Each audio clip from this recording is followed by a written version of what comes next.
Zee 24 तास एक पाऊल पुढे। पिंपरीमधले नगरसेवक नेहमीच काही ना काही कारणाने तसे चर्चेत असतात, पण ही चर्चा चांगल्या कामांसाठी कमी आणि इतर उद्योगांसाठी जास्त असते। आताही पिंपरी चिंचवडमधले सत्ताधारी पक्षाचे नगरसेवक चर्चेत आलेत।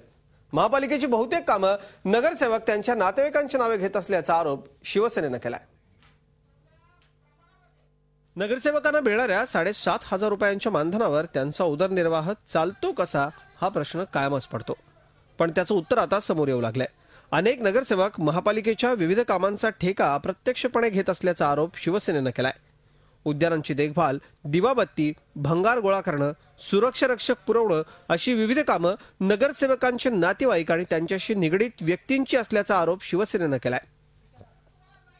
यात शहराचे उपमहापौर राजू मिसाळ यांचाही समावेश असल्याचा आरोप नगरसेविका सीमा सावळे यांनी केलाय। आताचे आमचे डेप्युटी मेयर जर तुम्ही घेतलेत तर त्यांचा सुद्धा या ठिकाणी स्मशानभूमीमध्ये ठेका आहे।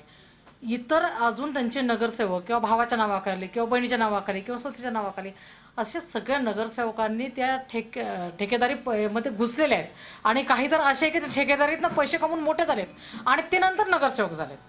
म्हणजे पैशातनं सत्ता आणि सत्यातनं पैसा मिळवण्याचा राष्ट्रवादीचा या ठिकाणी चाललेला हा उद्योग आहे। खरं तर महापालिका कायद्यातील 10 फ प्रमाणे कुठल्याही लोकप्रतिनिधीला किंवा कुठल्याही अधिकाऱ्याला पालिकेशी आर्थिक हित संबंध जोपासता येत नाहीत, परंतु पिंपरी चिंचवड महानगरपालिकेमध्ये अनेक नगरसेवक आणि अधिकारी हे ठेकेदारी करतात, असं या मागच्या काळात अनेक वेळा उघडकीस आलेलं आहे। उपमहापौरांनी मात्र हे आरोप फेटाळलेत। इथे कोण कुणाचा नातेवाईक आहे हे काही चेक करणं आमचं काम नाही, हे काम प्रशासनाचं आहे।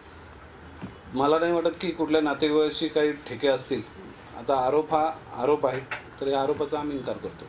नगरसेवक कितीही आरोप फेटाळत असले तरी शहरातली विविध कामं कोण घेतं हे सांगायला कुणात ज्योतिष्याची गरज नाही। झी 24 ताससाठी पिंपरी चिंचवडहून कैलासपुरी।